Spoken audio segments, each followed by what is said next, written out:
di area Islam itu. Meskipun yang ya kayak warga Indonesia coba. Warga Indonesia itu siapa? Yang terlahir di Indonesia dan berKTP berkartu keluarga Indonesia sudah. Nanti tentu yang bajingan tetap bajingan, yang koruptor tetap koruptor. Tapi menjadi warga Indonesia terus keluar dari warga Indonesia. Tetap warga Indonesia. Kira-kira seperti itulah analoginya. Tetap istofaina, tapi tetap berstatus faminhum dhalim. Tapi rujuknya kan tetap faminhum ikut setengah sangking alladzinas tofaina. Mulane ngaji sing tenanan, kowe ora usah anut khawarit. Khawarit ku opo ngamukan. Sidik-sidik wong liya salah itu apa-apaan. Loh saya juga mangkel be wong dolim. Semua orang soleh mangkel be wong dolim. Tapi ya dihukum saja. Misalnya dalam Islam ada kisos, ada hadul qadzaf, hadus sariko. Ya hukuman saja. Tapi hukuman itu tidak bisa menghilangkan status. Ya sama seperti manusia tetap manusia. Meskipun apapun dia ya manusia. Ya tadi misalnya manusia itu siapa? Ya manusia itu ya manusia. Terus kamu bikin orang yang standar ideal manusia adalah yang berperilaku baik, yang enggak pernah salah. Kemudian kalau Zaid itu maling berarti tidak manusia. Terus barangnya apa? Ketek. Tidak bisa. Makanya kembali lagi dinul aja. Kamu bikin definisi manusia itu tidak usah seangkuh itu. Manusia seperti ini manusia ya sudah. Maling ya manusia, orang soleh ya manusia, orang sedengan ya manusia. Lelaki itu apa? Yang punya alat kelamin penis itu lelaki, titik sudah. Sehingga nanti warisannya ya dia lelaki. Sholatnya dia bergaya. Kamu tidak usah bilang gini, lelaki adalah yang cakap memimpin, yang maco, yang kuat. Jika kalau tidak seperti itu namanya perempuan.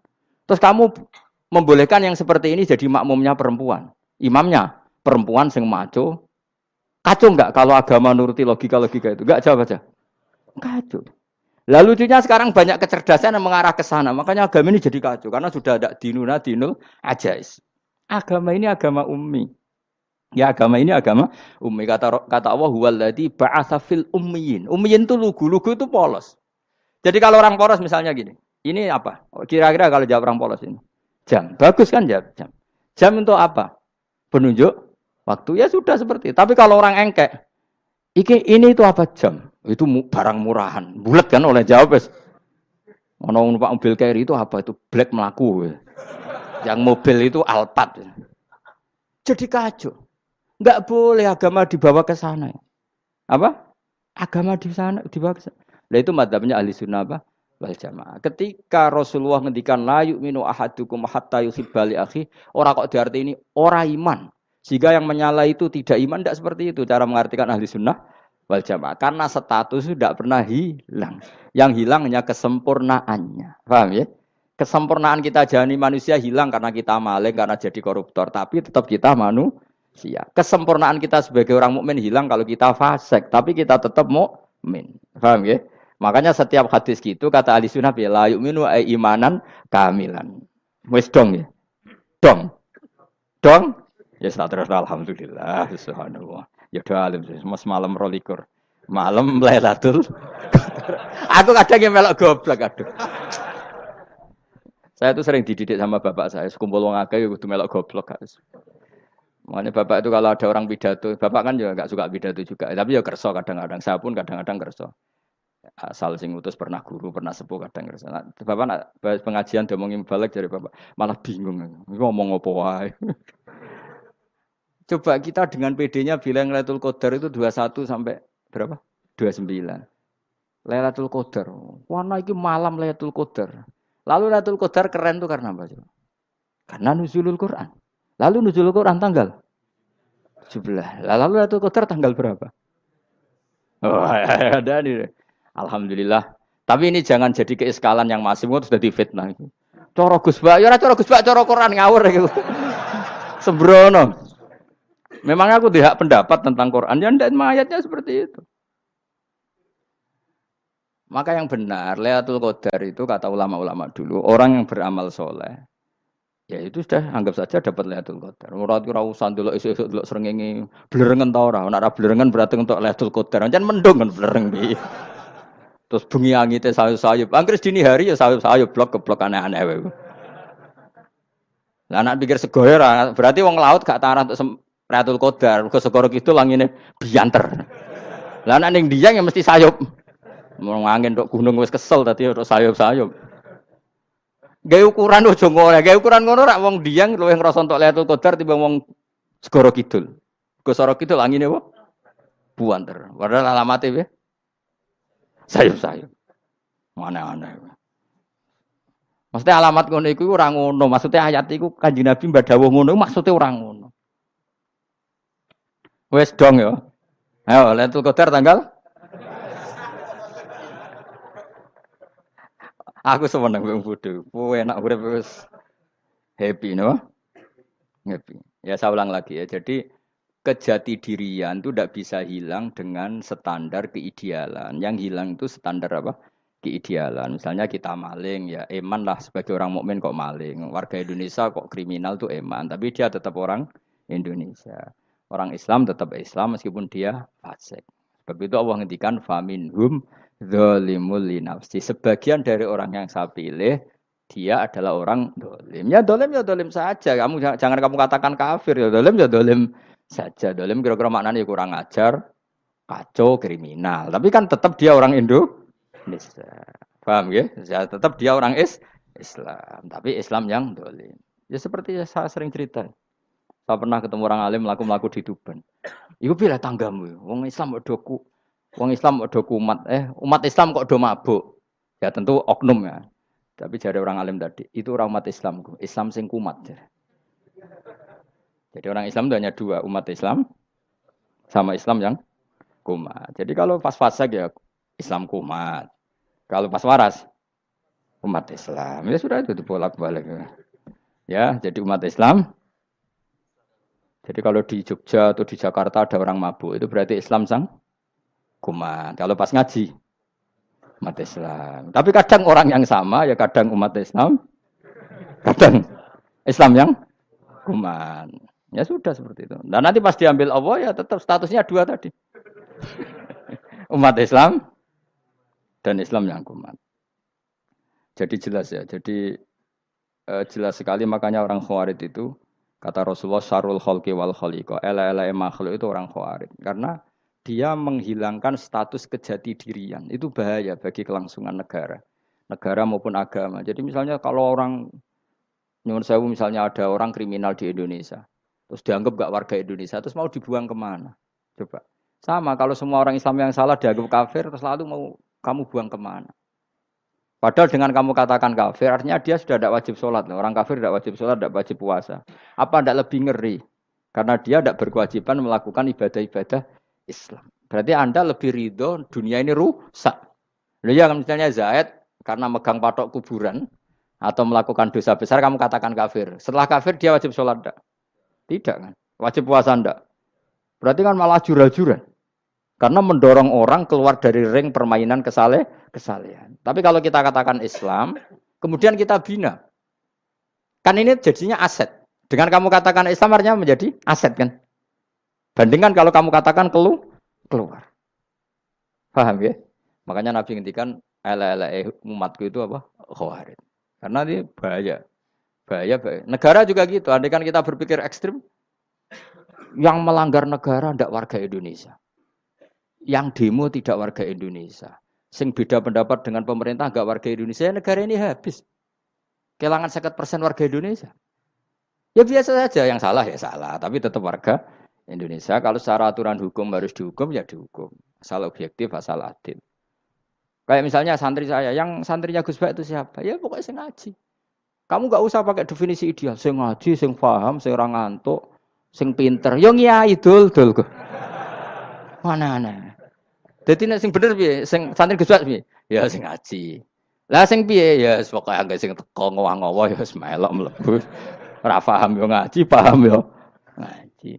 Wong didelok kolange itu pokoke anggere sing teko ngono. Malaikat yo ora niteni sitok-sitok iki paham ta ora iki. Malaikat itu ono sing drengki disalahno pangeran, kita tak jamin. Tapi bukan malaikat elit sing didrengki ora malaikat elit, malaikat awam napa? Masyhur itu kan. Innalillahi ta'ala malaikatan sayakhina fil ardi yabtahuna khilaqadz dzikr. Terus Allah punya sekian malaikat yang tukang mencari-cari tempat dzikir. Khilaqadz dzikri itu tempat-tempat halal haram, tempat-tempat ngaji. Kalau orang toreko ya tempat wiridan oleh maknanya. Tapi kalau orang fikih maknanya tempat diajarkannya halal dan haram. Terus setelah ketemu orang ngaji terus kata para malaikat sing apian, halumu ila buhyatikum. Ini tempat kamu, ini orang ngaji. Kemudian ada malaikat yang agak hasut, tapi entah gimana hasutnya. Pokoknya bilang gini, itu ada orang yang datang ke situ tidak niat ngaji, nyari temannya. Kebetulan temannya itu ngaji. Maka ya Allah itu jangan masukkan kategori yang ngaji. Karena dia nyari situ, nyari temannya. Kebetulan temannya itu ngaji. Tapi apa kata Allah? Hum alqaumu la yasqa bihim jalisuhum. Wes ngono lah, asal melok gabung tak sepuro kata Allah. Hum alqaumu la yasqa bihim jalisuhum. Mereka adalah kaum asal ikut duduk saja, ikut nimbrung duduk saja dengan niat yang macam-macam, tetap tak ampuni kata Allah. Tidak penting kan niat ngaji ku hiburan, alternatif, dibanding ngomong sumpah ngadepi bojo. Wes gak penting kabeh. Pokoke anggere melok nimbrung sah. Enak loh? Nah, ya alhamdulillah. Sauni-unimu. Jadi agama itu tadi, pokoknya jangan kulino merubah kesestatusan. Makanya itu hebatnya ahli sunnah apa? Wal jamaah. Setiap ada hadis la imana liman la ahdalah. Tidak ada iman bagi orang yang enggak nepati janji. Semua ahli sunnah nafsiri gimana? Tidak ada iman sempurna. Tapi dia tetap mukmin. Cuma tidak sempurna. Tidak dihilangkan status mukminnya. Masa orang Indonesia kalau maling enggak orang Indonesia? Lalu kamu buat kemana dia? Ya tetap dia orang Indonesia. Meskipun tidak ideal sebagai warga Indonesia, tapi tetap orang Indonesia. Jelas ya. Jadi summa awrasnal kitabal ladzina istofaina min ibadina. Terus orang yang istofaina itu berstatus faminhum zalimul linafsi. Tapi tetap istofaina, tetap orang-orang apa?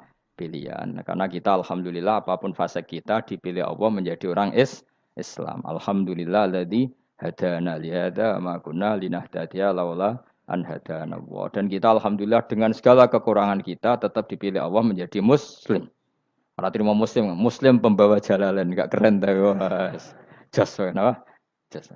Muslim pecinta Lailatul Qadar. Meskipun salah tanggal lah. Aku yo gumun mbek wong. Gak tau mikir ngono to kan? Iya, soalnya aku lah ya yakin Lailatul Qadar tanggal 21. Karena suara mayoritas suara Tuhan. Kula ya melok goblok, Kang. Kula nek anggar malam 21 ya wiridanku tak tambah. Meskipun aku ya rada eskal tapi Gusti niku suarane tiyang kathah nderek mawon. Oh, inna anzalnahu fi lailatul qadar. Quran itu tak turunkan pada malam. Jadi normalnya Lailatul Qadar itu berbarengan dengan malam. Tapi wis rasa mbok imani biasa wae. Mari fitnah, mari wah. Nah biasa. Yang jelas Lailatul Qadar itu bisa kapan saja. Nah ulama dulu bilang ya bisa kapan saja. Cuma kata ulama-ulama bisa saja diturunkan di tanggal itu. Ya bisa itu karena memang nuzulul Quran itu kan tidak semuanya di tanggal 17 sebetulnya. Jadi di mana-mana itu ada simbol-simbol yang dipakai. Istilahnya tanggal 17 itu simbol memang kebetulan ada yang tanggal 17. Tapi kita tahu kan yang turun di Haji Wada juga banyak. Coba Haji Wada tanggal berapa? 9 Arafah. Bulan apa? Dzulhijjah. Dan banyak ayat turun Isra Mi'raj misalnya. Ayat Isra Mi'raj turun bulan apa? Rejab kan?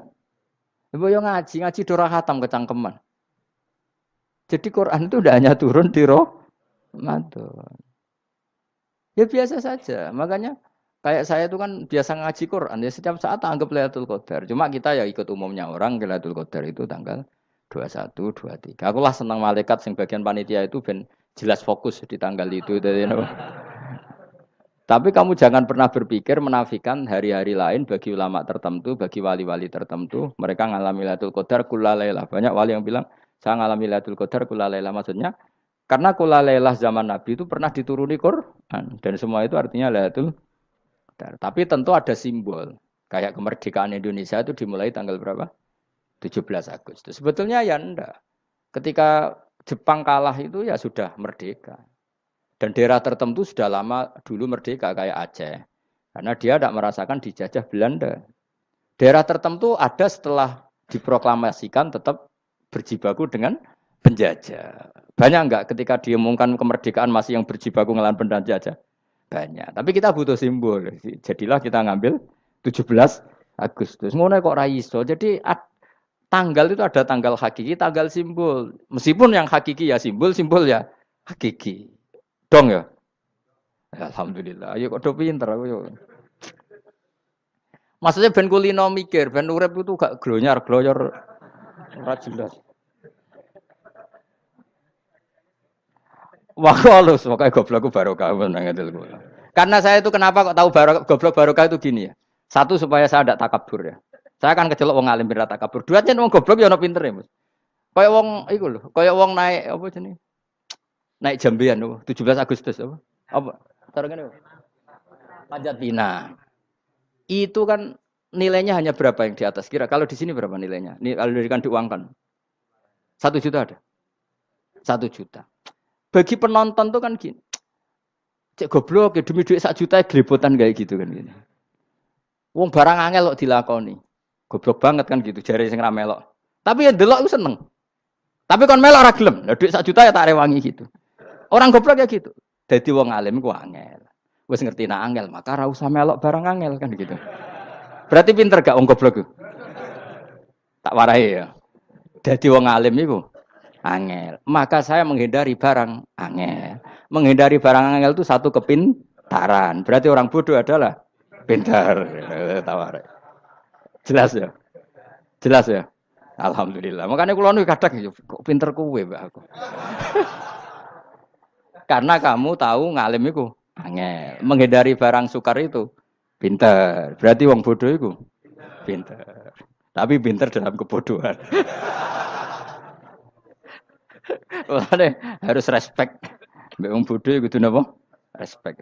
Dia tahu ngapal Quran angel, ngapal hadis angel, maca jalalan angel. Suatu yang angel harus dihindari. Menghindari barang angel adalah kepintaran. Wes ngono ae. Dadi kadang-kadang lagi GR, Gus Bab aku pinter aku. Kok iso? Dia tahu barang sulit kok dikejar. Itu kan satu kebodohan. Wes sak uni-unimu ngono dadi. Ben kowe syukur dadi bodoh yang syukur karena ternyata punya sisi kepintaran juga. Dalam kebodohan kita ada sisi apa? Kepintaran. Mun kula terusno. Allah itu siapa? Alladzi ahallana darul muqamati min fadlih. Allah dirupani dat ahalla kang manggono sapa ladina ing kita darul muqamati ing omah kang dadi hunian. Aili qamati rumah sing dadi hunian min fadli krana mu anugrahe Allah. Nggih kula nyontokno bolak-balik nggih. Semua ini kita di surga nanti berstatus lamanya-lama itu semua karena fadlnya Allah. Karena amal kita tidak cukup. Makanya Rasulullah pernah ditanya, ya Rasulullah betul orang surga masuk surga karena amalnya tidak, karena fadlnya Allah. Saya berkali-kali cerita dalam kitab-kitab tasawuf diterangkan ada seseorang yang enggak pernah maksiat, hidupnya taat. Kemudian ditanya sama Allah, kamu masuk surga karena apa? Saya karena enggak pernah maksiat, taat terus. Kata Allah, ya sudah kamu di sini aja 80 tahun. Ya kamu enggak apa-apa di surga sini berapa 80 tahun. Si Abid tadi, ahli ibadah tadi protes. Katanya surga itu selamanya lama. Iya kata kamu kan karena amal kamu. Amal kamu di dunia kan hanya 80 tahun. Umur kamu kan hanya 80 tahun. Ya berarti surga kamu 80 tahun dong. Karena kamu menganggap surga karena amal kamu.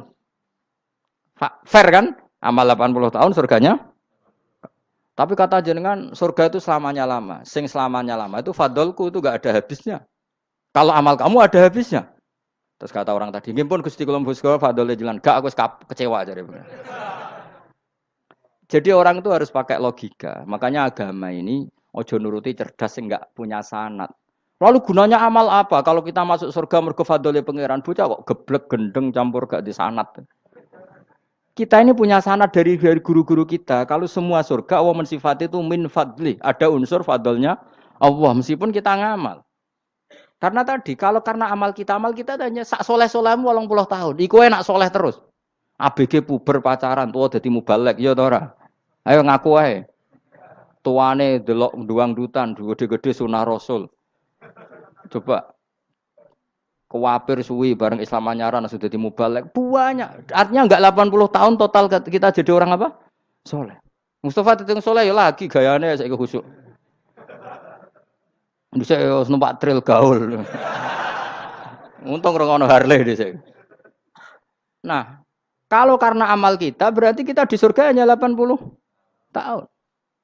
Terus kata Allah, tapi kata jenengan surga selamanya lama. Yang selamanya lama itu fadl saya.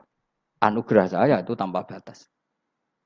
Makanya kita tetap yakin kita seperti ini nanti di surga kabeh fadlih Allah. Seperti nas di sini apa? Alladzi ahallana darul muqamati min fadli. Bukan karena amal tapi apa? Min fadli. Bahwa amal kita itu ikut dipertimbangkan iya, tapi ya termasuk yang dipertimbangkan, bukan segala-galanya. Yang paling menjadi abadi di surga adalah fadlile Allah. Karena fadl dan rahmatnya Allah itu yang tidak terbatas. Jelas gini apa? Ayatnya apa? Alladzi ahallana darul muqamati min fadli. Laya masuna orang kepona ing kita via ing dalem jannah apa nasobun apa kangelan eta abun si kangelan walaya masuna lan orang menyentuh nak ing kita via fil jannah apa luhu pun apa kerepotan.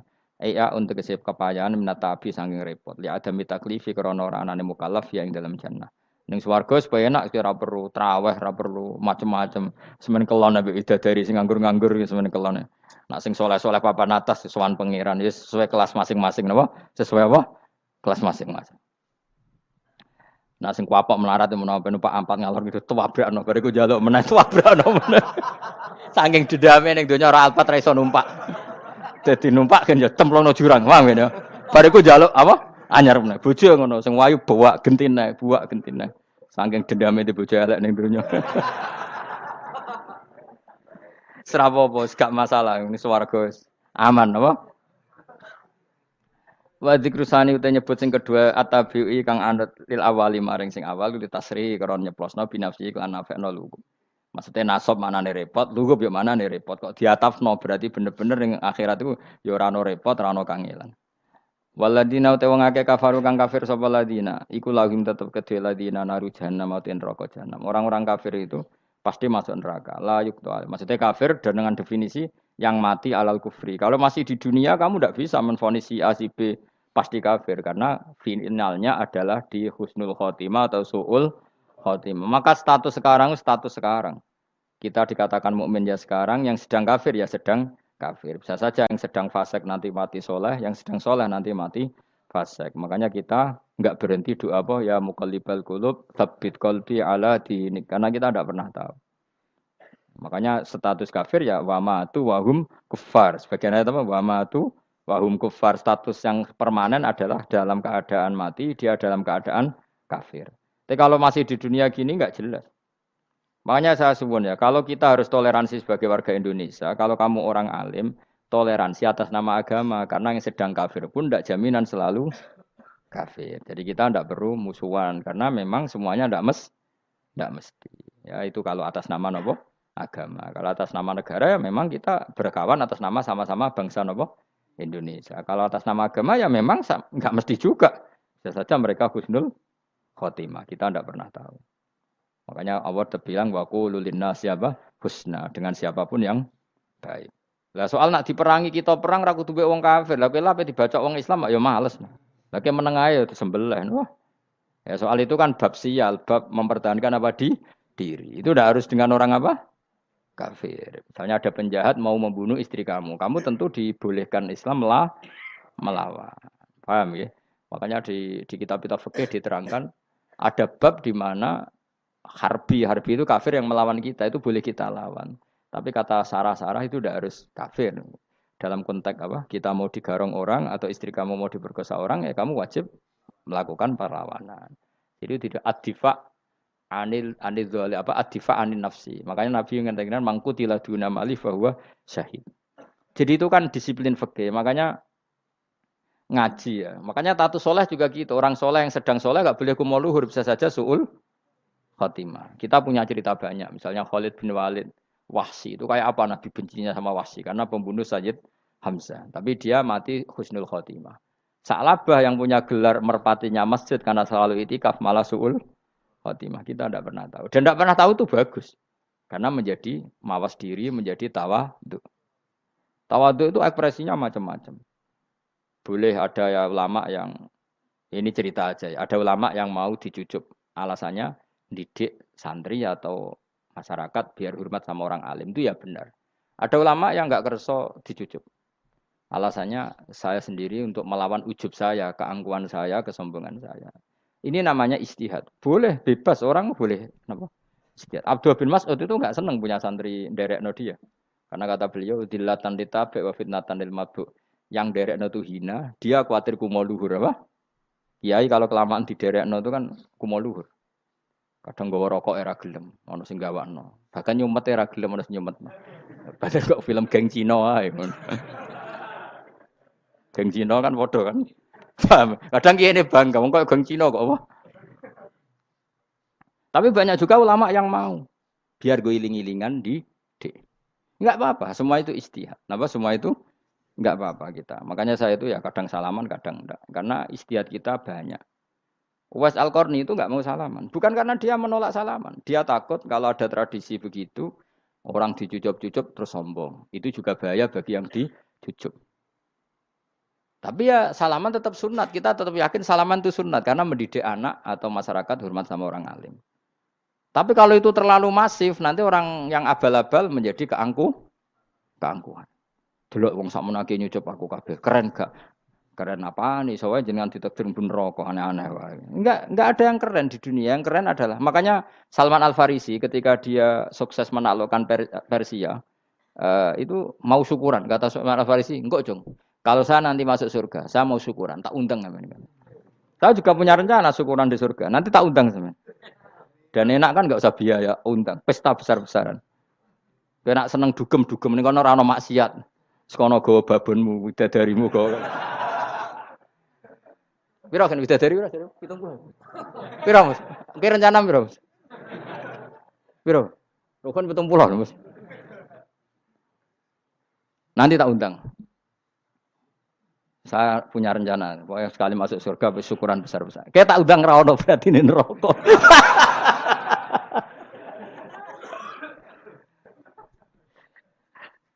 Tapi nek ngundang aku ora ono beda kelas sembrono gitu. Dataku ora ono ning kelas wargamu ora ono. Kata Salman Al Farisi gini, kamu ndak usah muji saya kan dia dipanggil ya Karim, kamu orang terhormat. Kata Salman Al Farisi, indakhaltul jannah fa ana karim wa indakhaltun nar fa ana laim. Jadi saking sopannya ashabu Rasulillah itu ada yang dipanggil ya Karim aja ndak mau. Tunggu Jung ya, panggilan itu sematkan saya nanti ketika saya masuk surga. Kalau saya masuk surga, fa'ana karim, saya berstatus orang mulia. Tapi nanti kalau saya masuk neraka, fa'ana laim, saya orang yang terhina. Jadi dulu ashabu Rasulullah seperti itu. Terus ada ulama yang melawan nafsunya macam-macam. Misalnya saya milih jarang ada sowanan, saya dapati senang banyak santri sowan. Tapi bukan karena benci, enggak. Karena saya takut sebagai orang yang sangat terhormat. Saya ngaji di mana-mana suka yang nggak usah pakai kursi, gue iling-ilingan kalau saya dan kamu setara. Saya sebenarnya bisa aja minta kursi tinggi koyok ketua MK. Banyak kan ngaji nih serapati ngalim dari gue kursi ning dhuwur, santri ning ngisor gue ya nih kok pinter-pinter. Jebule kitabe maknanan ben ra konangan. Sing rasa apa wong modus. Ya tapi tidak suudzon ya, tapi ya ono tenan, paham. Tapi kalau saya cara berpikir sederhana, kita kan sama-sama umatur Rasulillah, ya sudahlah hadin sawa. Lu andai kan kamu sanggup maca kitab ya gentenan ra masalah. Kadang dia maca aku ngrungokno, kadang aku maca enggak apa-apa. Nek ana sing wani. Tapi sekali salah tak lorot. Nah. Jadi dulu sahabat itu biasa. Ada yang cara ekspresi tawaduk kayak Uwais Al-Qarni enggak mau salaman karena takut dicucuk. Ada yang suka salaman karena mendidik. Banyak cara mereka melawan nafsunya sendiri. Apa? Melawan apa? Nafsunya. Istri saya itu dari keluarga pondok Jawa Timur. Itu dulu eskal sama saya, janggal. Karena anak saya kalau mau jajan itu saya tidur pun dibangunkan. Pak bangun, saya minta uang. Itu ya sampai sekarang begitu. Istri saya itu eskal, janggal. Karena janggal kan ada Jawa Timur sopan sekali sama orang tua. Tanya saya. Karena dia keluarga orang terpelajar, tanya. Kenapa itu dibiarkan? Saya jawab saya. Ya kalau tidak minta saya, nanti minta mbak-mbak atau kangkang. Orang yang paling harus dingel-ngelo anak itu orang tuanya. Sehingga yang paling harus diganggu anaknya ya orang tuanya. Sampai sekarang anak saya berani minta mandi saya, gendong saya. Kalau orang tuanya saja gak siap dingel-ngelo, lalu apa kata dunia? Kan aneh. Nah, itu ajarannya bapak. Saya dulu bapak Sugeng itu biasa jagoan sama bapak. Ya biasa misalnya saya lu supak kalau pengen mangan ya, cung tuku. Zaman itu pakai motor, pakai sepeda motor biasa sama bapak ke pandangan. Saya sampai sekarang sama anak-anak saya akrab. Karena pikirannya orang tua saya dulu ajarannya yang paling berhak dingel-ngelo anak ya orang tua. Ini kan gak fair. Kita sebagai orang tuanya digugah gak terima, kon ngedusi gak terima, kon nyawi gak terima, orang lain disentak suruh nyawi. Dan orang lain itu pembantu hanya karena kamu gaji. Kamu gaji seberapa? Hubungan anak dengan pembantu itu kan karena uang. Kamu ingin berbasis hubungan hanya karena Itu goblok sekali. Hanya istri saya nerima. Jadi ini bukan berarti saya bikin konsep begitu ya. Ini cerita saja. Banyak guru-guru kita termasuk orang tua saya kalau ngajarkan gitu. Tapi ya tentu ada orang yang ngajarkan anak oleh gugah wong tuane pas turu. Ya kalau pas turu ada alternatif ibunya nggak apa-apa. Kalau nggak ada, ibunya juga nggak ada. Terus alternatifnya orang lain kan buruk sekali. Kalau alternatifnya orang apa? Lain. Tapi orang tua kita kadang kesuwen oleh didik adab berlebihan sampai anti ilmu. Ya itu tadi didik adab tapi anti. Ojo gugah wong tuamu, wong turu ojo digugah. Akhirnya Nyon Sewu minta tonggo, pernah bulik bude yang kadang Nyon Sewu mereka sendiri susah kan, nggak punya uang kan terjadi kacau. Demi adab tapi menghilangkan ilmu. Tidak boleh. Nomor satu itu ilmu baru adab. Coba orang paling berat tinggal-ngelo anak harusnya siapa coba? Orang tua. Jadi mestinya pas ke turu digugah ya santai wae. Ini sudah tepat. Nah kecuali ngelama, artinya ngelama itu sudah jajan minta lagi. Lah itu kan ada ukurannya, tentu ada apa? Ukurannya. Tapi kalau fi awali marroh, jajan hari pertama di hari itu memang jajan pertama kan nggak dolim. Kecuali minta yang ketiga, keempat, lah itu baru mungkin salah. Akhirnya istri saya nerima konsep ala saya. Ya sekarang ya menerima. Sampai sekarang saya biasa misalnya habis ngajar dari Sarang atau ngajar dari Kudus, baru datang anak saya rewel minta jalan-jalan ya saya turutin. Karena menurut saya yang paling harus kangelan demi anak adalah orang tuanya, bukan orang lain. Padahal saya punya santri loh. Kalau mau keren-kerenan saya punya semuanya. Tapi itu kan gak hukumnya Allah. Keren itu kan hukumnya manusia. Di santri terus dia ini berhak ngongkon. Ini kan hukumnya manusia. Hukumnya Allah ya gak ada. Hukumnya Allah ya wong tua, be anak-anak be wong tua. Hukum liyane gaweane manusa, sing penting ku anfusakum wa ahlikum. Nah, ora ono santri kaum barang ora ono. Gaya-gayanane mubalek ini umat saya terus dihitungi, ku apa-apaanan. Enggak ada dalam Quran yang ada ku anfusakum wa ahlikum nar. Jadi yang penting hubungan orang tua anak. Nah, baru orang lain itu wa ila adin akhahum huda. Ya itu yang kedua ketiga. Tapi ilmu ini sudah banyak yang hilang, makanya banyak mubalek ngamuk anak.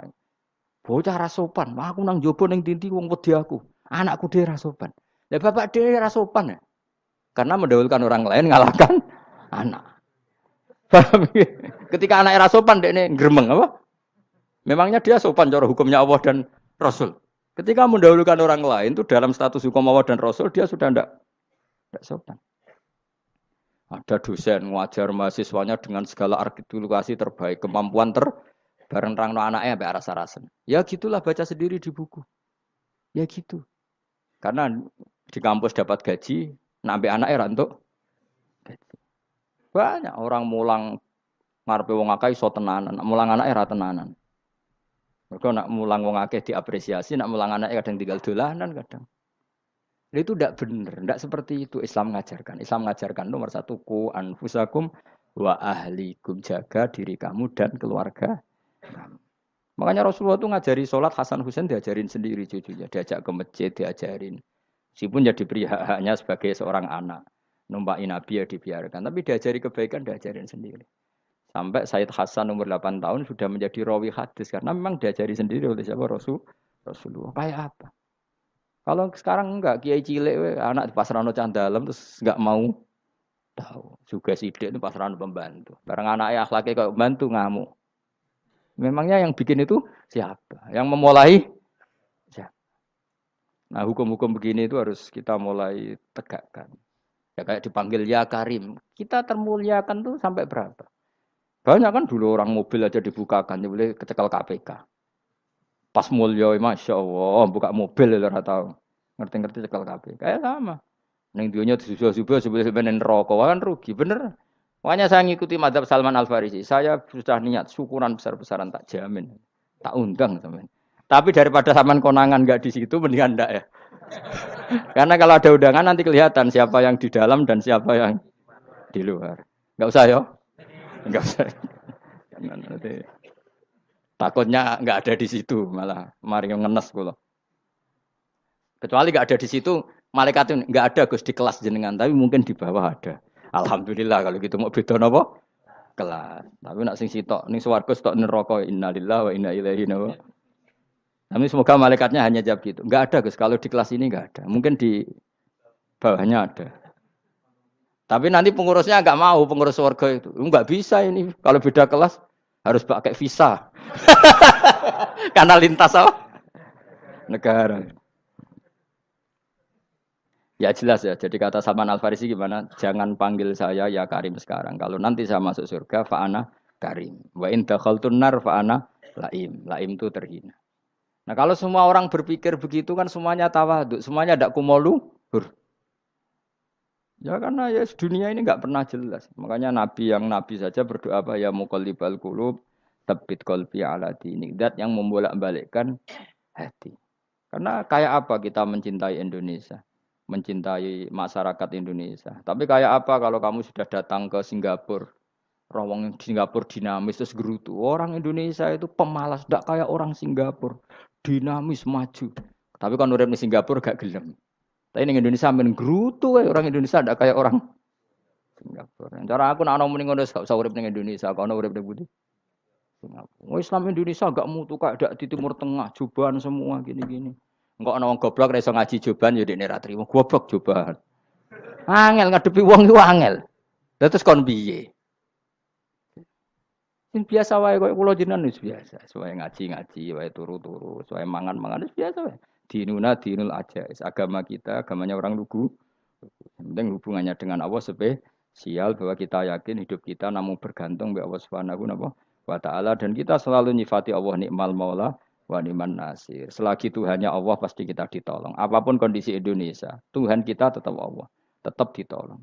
Kita pernah keluar dari penjajahan Belanda, tragedi PKI, ya apa saja problem kita pernah keluar karena Allah Tuhan kita, nikmal maula wa ni'man nasir. Sudah, iktimatnya sama Allah, jangan pada yang lain. Yang lainnya itu hanya aturan bernegara saja. Kita butuh presiden, butuh macam-macam. Itu aturan bernegara. Tapi kesejahteraan kita tetap Allah ni'mal maula. Karena kalau Allah yang nggak berkenan, Jawa dihilangkan les lewat ekuifaksi selesai. Atau meteor satu jatuh selesai. Makanya Allah selalu mensifati dirinya, saya yang memegang langit bumi, saya yang mengatur langit bumi. Beberapa benda langit nggak jatuh ke bumi karena saya, kata Allah. Inna wa yumsikus samawati wal ardo antazula wala inzalata in amsakahuma min ahadim min ba'di. Kalau sistem alam langit itu hancur, semuanya hancur. Tapi kita enggak. Kadang-kadang membayangkan dunia enggak hancur itu kalau kestabilan negara. Negara tak stabil, kalau alam enggak stabil mau apa? Semuanya enggak koruptor, semuanya adil. Tapi diguncang gempa tetap selesai. Diundang faksi tetap selesai. Makanya Allah selalu mengingatkan kita, aamintum manfis sama yakhsifa bihumul ardo fa idahiyya tamur. Kenapa kamu merasa aman di bumi? Bumi ini setiap saat bisa likuifaksi, kata Allah. Karena bumi itu dzatis sodok, potensinya pecah. Tapi kalau kita ingat gitu kan akhirnya bergantung sama Allah. Sambil bernegara secara benar. Bertetangga secara benar. Susahnya apa sih hidup benar? Wong hidup benar itu nikmat. Kalau betul nanti urip susah. Ngerti masalah saya yang pangeran Gusti. Niki wae jenengan ya sudah selesai. Jadi nak tahlilan ojo ngrameni tok, dijiwai nikmal maula. Nikmat itu sebaik-baiknya. Nikmat itu sebaik-baiknya. Artinya kita selagi punya Tuhan itu pasti nasib kita ya sebaik. Ngomongin imal mola tapi mbek gerutu. Seramutu. Mulane ra dadi wali perkarane ya apa. Jadi wiridane wae tapi ra dijiwai, enggak boleh seperti itu. Tapi lumayan timbang ora wali ra wiridan malah ra karo-karuan malah. La yuqdo alaihim raden putusna sapa alaihim ing atase ahlun nar bil mauti lan mati fayamutu mongko iso dadi mati sapa ahlun nar fayastarihu. Monggo iso istirahat sapa ngakeh. Jadi ahlun nar ketika disiksa minta mati. Maksudnya mereka minta mati itu tidak merasakan sakit. Tapi nyatanya mereka sudah tidak bisa mati. Berarti disiksa terus terus. Walai khafaf lan ora den ringan napa anhum saking ahlun nar min adzabia saking siksa sinar torfata ene ning sak kedape mri. Kadalika kaya mungkon-mungkon kabeh kama jasinahum. Tegese kaya oleh males ingsun wong akeh nadzi males ingsun kula kafurin ing saben-saben wong sing banget kafire banget engkare ning Allah lan nikmat-nikmate Allah manane kafir bil ya iklan ya yadzi wa nuni lan nun al maftuhah kados kita tidak yadzi tapi napa nadzi nggih kadalika nadzi kula kafur ma akasri zai sertane kasih wa nasbi kullah lan nasbi lafat kullah